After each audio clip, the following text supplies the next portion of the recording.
So you're not working right now. You're sleeping in, you're off Zoom calls, but somehow you're still exhausted. Why? Let's talk about why rest doesn't feel like rest after leaving a toxic or a high pressure environment. Hi, I'm Dr. Erin Wheeler.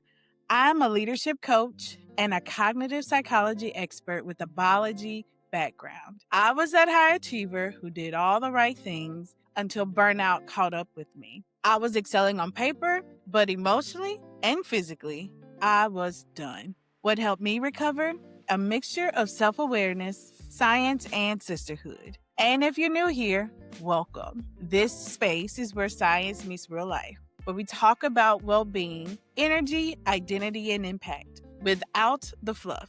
If you've ever wondered if it's possible to lead with power and protect your peace, I'm here to tell you, yes, it is. And we'll do it together. Go ahead, hit subscribe so you don't miss a thing. So, I've had clients and colleagues who were technically on career breaks, but looked like they were still working overtime. Their resumes said rest, their body said burnout. They were still overthinking, scrolling job boards at all times of the night, too drained to network, too tired to even dream of what's better and what's possible. Honestly, I recognized it because that was me. I learned the hard way that quitting a job doesn't automatically quiet your nervous system. You can walk away from the deadlines, the emails, the meetings, but your body doesn't get the memo that it's over. So we stay stuck in survival mode. Different season, same stress patterns. And before long, we're signing up for another job that feels exactly the same like the one that broke us. That's not recovery. That's recycling burnout. Real healing starts when we understand what's happening inside our brains and our bodies. Because burnout isn't just mental, it's biological. Let's put a little science to it. When you've been in survival mode for too long, your body doesn't realize that it's safe yet. That's the role of cortisol, your main stress hormone. It's useful in short bursts, but when it stays high for too long, it drains your energy, disrupts your sleep, and clouds your focus. Even if your calendar is empty, your nervous system still might be running a marathon. Brain fog, low motivation, random fatigue. You're not lazy. That's signs of a body trying to reset. Want to know the good news? You can retrain your system. Rest, routine, boundaries, mindful movement all signal the brain that you are safe. That's when true recovery begins. Not just the absence of work, but the presence of repair. So let's add a faith reframe.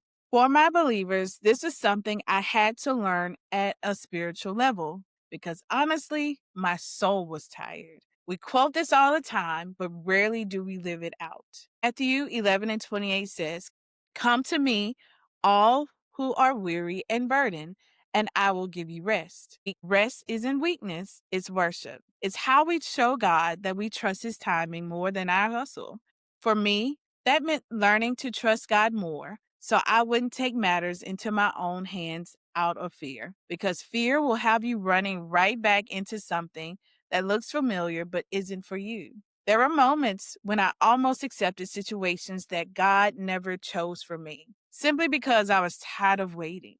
But that rest, that pause, wasn't punishment, it was protection. So let's talk about how you can actually rest on purpose. First, you must practice active rest. That means doing things that bring you joy, stimulate happy hormones, give you energy, and declutter your mind. For me, that looked more like writing, deeper Bible study, more walking, and spending time with my family. Rest doesn't mean doing nothing. It just means doing more of the things that restore you. Second, create boundaries that protect your recovery. Watch your environment. Watch who's speaking into your life. Watch who's giving you advice. Make sure you're not taking on other people's projects or their problems. This time is yours. Use it to rebuild your clarity and peace. And finally, don't rush productivity. Healing takes time. I promise you, I know that financial responsibilities, your identity, and your livelihood weigh heavy. You feel pressure to rush back to a normal, even if that normal burned you out. But give yourself grace to find a new, better normal. Because when you do find the opportunity that's right, you'll be able to enjoy it without the burnout.